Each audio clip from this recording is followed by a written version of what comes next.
وسهلا بكم مشاهدينا الكرام في نشرة الأخبار على نيكس نيوز، حيث نوافيكم بآخر المستجدات والأحداث لحظة بلحظة بكل دقة وموضوعية. إليكم التفاصيل.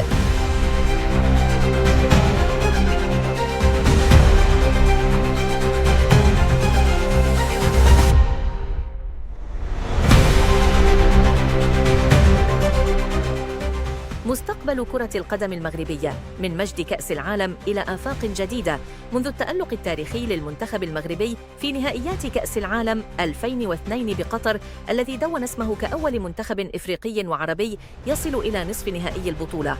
أصبحت كرة القدم المغربية محط أنظار العالم، وبدأ الحديث بجدية عن مستقبل واعد لهذه الرياضة في المملكة.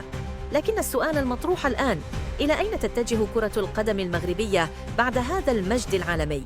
وما هي الآفاق الجديدة التي تسعى إليها الجامعة الملكية المغربية لكرة القدم والفاعلون في هذا القطاع؟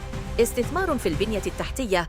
تشهد المملكة المغربية طفرة نوعية في البنية التحتية الرياضية، حيث تم إنشاء ملاعب جديدة بمعايير دولية، إلى جانب تحديث المرافق التدريبية في مختلف المدن.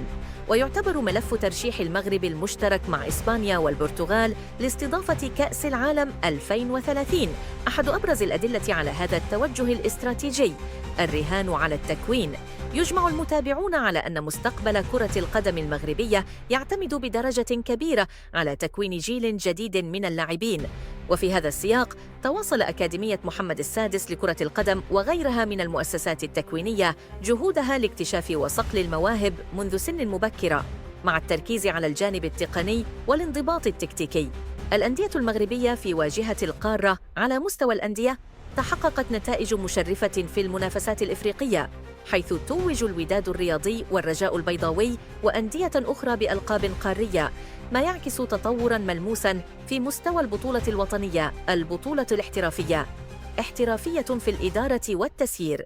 يراهن المسؤولون على تطوير المنظومة الكروية من خلال تعزيز الحوكمة الرياضية واعتماد أنظمة تسيير حديثة وتطوير المسابقات المحلية، بما يضمن جاذبية أكبر للمستشيرين والجماهير.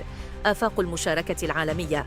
وبينما يستعد المغرب لاحتضان كأس إفريقيا للأمم 2025، فإن كل الأنظار تتجه نحو مونديال 2026، حيث يأمل الجمهور المغربي في مواصلة الأداء القوي والذهاب بعيداً في البطولة، معتمداً على مزيج من النجوم المجربين والوجوه الصاعدة.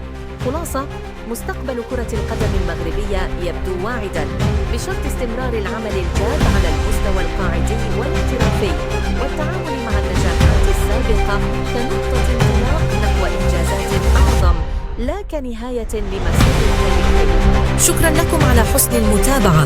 لمزيد من الأخبار تابعونا على موقعنا الإلكتروني وصفحاتنا على مواقع التواصل الاجتماعي. إلى اللقاء.